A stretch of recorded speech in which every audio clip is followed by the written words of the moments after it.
This has been a story that's been requested by quite a few people, and it's one of the most tragic stories in rock and roll. Ozzy Osbourne guitarist Randy Rhoads would die in a horrific plane crash on March 19, 1982. The details of exactly what happened still aren't clear to this day, but let's talk about what we do know and some of the theories over what happened on that fateful day. Stay tuned for the full story.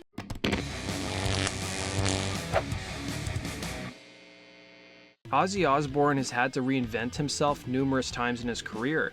Ozzy first came onto people's radar as the frontman for metal pioneers Black Sabbath, but along with success came addictions and infighting, which ultimately led to his firing in 1979. His dismissal from Black Sabbath led Ozzy to reinvent himself as a solo artist, something which he had a tremendous amount of success with.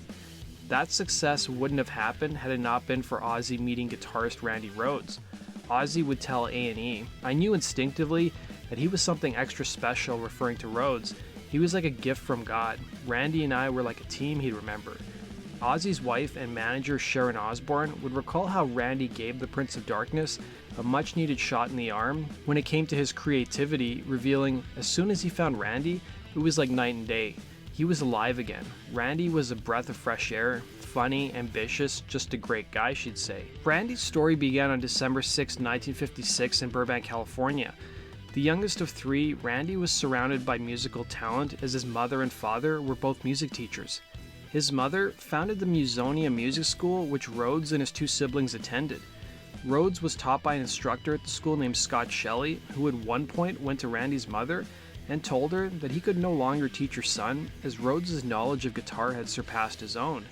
By the age of 16, Randy was now teaching music at the very school which he attended, and he would also start a band with longtime friend Kevin Garney and recruit singer Kevin DeBro and drummer Drew Forsythe. They would call themselves Little Women before changing their name to Quiet Riot. Soon enough, Quiet Riot became one of the hottest bands on the LA club scene, inking a deal to CBS Records. Despite the fact that the band was one of the more popular groups in LA at the time, their label opted to release their first two records in Japan only. According to Randy, CBS Records thought Van Halen already was the so-called LA band, and they didn't think there should be another LA band releasing albums in the States. Also adding to the problems was the deteriorating relationship between the members of Quiet Riot, which resulted in drunken fistfights and death threats. Frustrated, Rhoads left the band to pursue other opportunities in 1979. That same year, Ozzy Osbourne was out of Black Sabbath and in LA, attempting to form a band to support his solo career.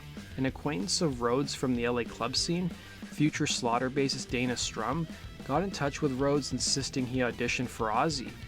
Rhoads apparently wasn't a big Ozzy fan and really wasn't interested, but he reluctantly agreed to get Strum to stop bothering him. The day before Ozzy was set to head to England, Rhoads had an audition. The audition would take place at a studio in Los Angeles, and using a Gibson Les Paul and a practice amp, the guitarist entered the room and started to warm up. Ozzy was heavily intoxicated that day, and according to Rhoads, he never met the Prince of Darkness during the audition. It was his friend Strum who came out of the control room to tell the guitarist that he got the job. Rhoads wouldn't meet Ozzy until the next day when he stopped by his hotel room in the early hours of the morning. Randy would look back at his audition saying, "I just tuned up and did some riffs," and he said, "You've got the gig. I had the weirdest feeling because I thought you didn't even hear me play yet." What's funny is that Ozzy's management wanted his whole lineup to be British, so the idea of hiring an American like Rhoads seemed out of the question. Once Ozzy's manager Don Arden saw Rhoads play, he was blown away. It wouldn't take long before Randy Rhoads left his mark on Ozzy's career and the world of rock and roll, playing on the seminal records 1980's Blizzard of Oz and 1981's Diary of a Madman. Readers of Guitar Player magazine in December of 1981 voted Rhoads the best new talent, while readers of Sounds magazine voted him the best heavy metal guitarist. And here's him accepting one of the awards, as you can see here. On behalf of the over 500,000 readers of Guitar Player magazine in the U.S. and in 70 countries throughout the world, I'd like to present you with the 1981 Best New Talent Award. Congratulations. Thank you. What did Randy have to say? When they told me, I thought they were joking, because Sharon always jokes with me anyway. And she called me one day and told me, and I just didn't believe it. For a week, still I didn't believe it, you know. Jackson Guitars even worked with Rhoads to create his signature model guitar, though he was never able to see it hit stores. Prior to leaving the States to tour on Diary of a Madman, Ozzy's manager and wife Sharon would fire the rhythm section. Shaken by the firing, Rhodes almost quit the band, but opted to stay. Drummer Tommy Aldridge and bassist Rudy Sarzo would be hired as Ozzy's new rhythm section. According to Sarzo, Rhodes had planned on quitting the band once his contract was over. The guitarist's desire to leave the band was due to his frustration with Ozzy's alcohol dependency and his out-of-control behavior, which made life on the road unpredictable.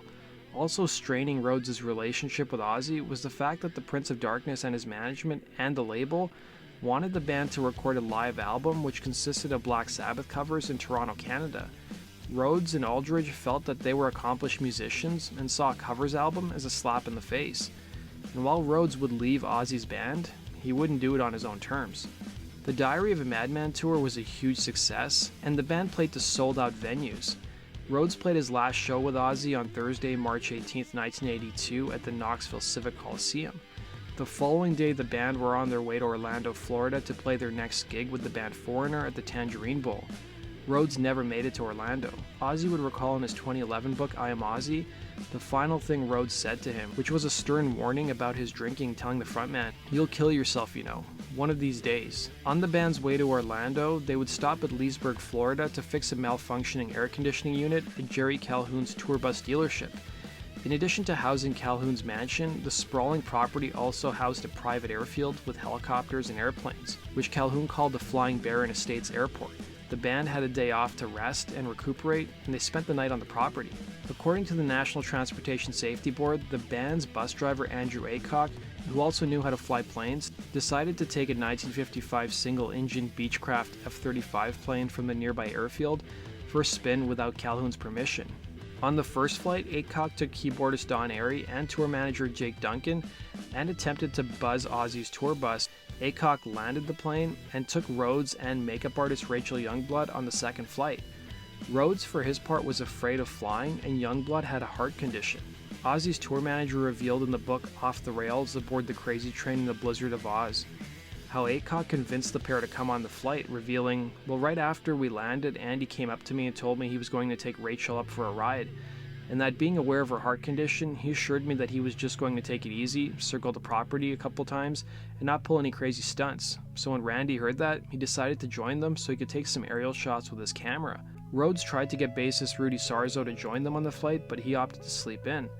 During the second flight, Aycock tried to buzz the tour bus once again. He was able to successfully do it twice, but the third time would end in tragedy.